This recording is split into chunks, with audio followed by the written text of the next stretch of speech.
ನಮಸ್ಕಾರ ಸ್ನೇಹಿತರೆ. ಒಬ್ಬ ಮನುಷ್ಯನ ಜೀವನದಲ್ಲಿ ಪ್ರತಿಯೊಬ್ಬರಿಗೂ ನೋವಾಗುತ್ತೆ. ಪ್ರತಿಯೊಬ್ಬರಿಗೂ ಎಲ್ಲ ಕಡೆಯಿಂದನೂ ಭಯ ಇರುತ್ತೆ. ಪ್ರತಿಯೊಬ್ಬರಲ್ಲೂ ಒಂದಲ್ಲ ಒಂದು ಹಂತದಲ್ಲಿ ಕೊರಗ್ತಾನೆ ಇರ್ತಾರೆ. ಪ್ರತಿದಿನ ಕೊರಗ್ತಾರೆ. ಪ್ರತಿಯೊಬ್ಬರಲ್ಲೂ ಅನುಭವಗಳಿವೆ, ಆಸೆ ಕನಸುಗಳಿವೆ. ಆದರೂ ಯಾರು ಪರಿಪೂರ್ಣರಲ್ಲ. ನೀವೇ ಯೋಚನೆ ಮಾಡಿ. ನಾವು ನಮ್ಮಿಷ್ಟದಂತೆ ನೆಮ್ಮದಿಯಿಂದ ಬದುಕಬೇಕಂದ್ರೆ ನಮಗೆ ಇಷ್ಟವಾಗದ ವಾತಾವರಣ ಹಾಗೂ ಜನರಿಂದ ಮೊದಲು ದೂರ ಇರಬೇಕು. ಬದುಕಲ್ಲಿ ಎಲ್ಲರನ್ನೂ ಹೋರಾಡಿ ಗೆಲ್ಲೋದಕ್ಕೆ ಸಾಧ್ಯ ಇಲ್ಲ. ಎಲ್ಲವನ್ನು ಸ್ವಂತ ಅನುಭವಿಸಿ ಕಲಿಯಲು ಅಷ್ಟೊಂದು ಸಮಯನೂ ನಮ್ಮ ಹತ್ರ ಇಲ್ಲ. ಬದುಕನ್ನು ಅನುಭವಗಳಿಂದ ತಿಳಿದುಕೊಳ್ಬೇಕು. ಕೆಲವೊಂದನ್ನು ಸಮಯ ಬಂದಾಗ ಬುದ್ಧಿವಂತಿಕೆಯಿಂದ ಬಳಸಬೇಕು. ಕೆಲವರನ್ನು ಮಾತಲ್ಲಿ ಸೋಲಿಸೋದಕ್ಕೆ ಸಾಧ್ಯ ಇಲ್ಲ. ಇನ್ನು ಕೆಲವರನ್ನು ಅವ್ರ ಬುದ್ಧಿವಂತಿಕೆನ ಸೋಲಿಸೋದಕ್ಕಂತೂ ಸಾಧ್ಯನೇ ಇಲ್ಲ. ಕೆಲವರಲ್ಲಿ ದುಡ್ಡಿನಲ್ಲಿ ಸೋಲಿಸೋದಕ್ಕೆ ಸಾಧ್ಯ ಇಲ್ಲ. ಆದರೆ ಇಂತಹ ವ್ಯಕ್ತಿಗಳ ಆ ಬಲದ ಆ ಹೋರಾಟ ಮೆರೆದಾಟವೇ ಅವರ ಯೋಗ್ಯತೆಯನ್ನು ಹಾಗೂ ಕೀಳು ಮಟ್ಟದ ವ್ಯಕ್ತಿತ್ವವನ್ನು ತೋರಿಸ್ಕೊಡುತ್ತೆ. ಕಾಲದ ಮುಂದೆ ಯಾರ ಆಟಗಳು ನಡೆಯೋದಿಲ್ಲ. ನಮ್ಮ ವ್ಯಕ್ತಿತ್ವ ಹೇಗಿರಬೇಕು ಅಂದರೆ, ನಮ್ಮನ್ನು ತಪ್ಪು ತಿಳಿದುಕೊಂಡು ದೂರ ಮಾಡಿ ಹೋದವರು ಮುಂದೊಂದು ದಿನ ಪಶ್ಚಾತ್ತಾಪ ಪಡಬೇಕು.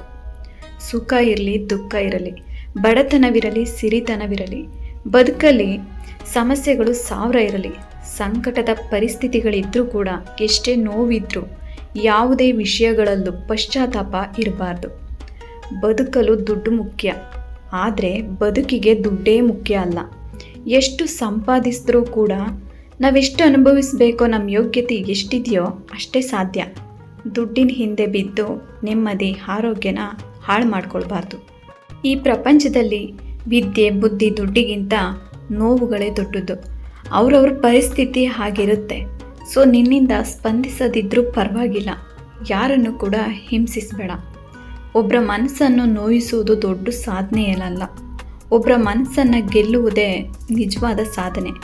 ಸತ್ತ ಮೇಲೆ ಬೂದಿ ಆಗೋ ಈ ಮನುಷ್ಯ ಬೇರೆಯವರನ್ನ ಕಂಡು ಉರಿಯೋದೇ ಜಾಸ್ತಿ. ಪ್ರತಿಯೊಬ್ಬರ ವರ್ತನೆ ಹಾಗೂ ಭಾವನೆಗಳ ಹಿಂದೆ ಅವರದ್ದೇ ಆದ ನೋವಿರುತ್ತದೆ ಹಾಗೂ ಕಾರಣವೂ ಇರುತ್ತದೆ. ಯಾರನ್ನು ಯಾವುದೇ ಕಾರಣಕ್ಕೂ ಒತ್ತಾಯಿಸದೆ ಅವರನ್ನು ಅವರಂತೆ ಬದುಕಲು ಬಿಟ್ಟುಬಿಡಿ. ಅವರ ತನವನ್ನು ಒಪ್ಪಿಬಿಟ್ಟರೆ ನಾವು ನಮ್ಮ ತನವನ್ನು ಉಳಿಸಿಕೊಂಡು ನೆಮ್ಮದಿಯಾಗಿರಬಹುದು. ಏನಂತೀರಾ? ನಿನ್ನ ಭಾವನೆಗಳ ಲೋಕ. ಸೊ ಈ ವಿಡಿಯೋದಲ್ಲಿ ನಿಮ್ಗೇನು ಅನ್ನಿಸ್ತೋ ಅನ್ನೋದನ್ನು ಪ್ಲೀಸ್ ಕಮೆಂಟ್ ಮೂಲಕ ತಿಳಿಸಿ. ಹಾಗೆ ಈ ವಿಡಿಯೋ ಇಷ್ಟ ಆಗಿದ್ರೆ ದಯವಿಟ್ಟು ಈ ವಿಡಿಯೋಗೊಂದು ಲೈಕ್ ಕೊಡೋದನ್ನು ಮರಿಬೇಡಿ. ಮತ್ತಷ್ಟು ಇಂಥ ಮೋಟಿವೇಶನ್ ವಿಡಿಯೋಗಳಿಗೋಸ್ಕರ ನಮ್ಮ ಚಾನಲ್ನ ತಪ್ಪದೇ ಸಬ್ಸ್ಕ್ರೈಬ್ ಮಾಡ್ಕೊಳ್ಳಿ. ಮತ್ತೆ ಮುಂದಿನ ವಿಡಿಯೋದಲ್ಲಿ ಸಿಗೋಣ. ಎಲ್ಲರಿಗೂ ನಮಸ್ಕಾರ.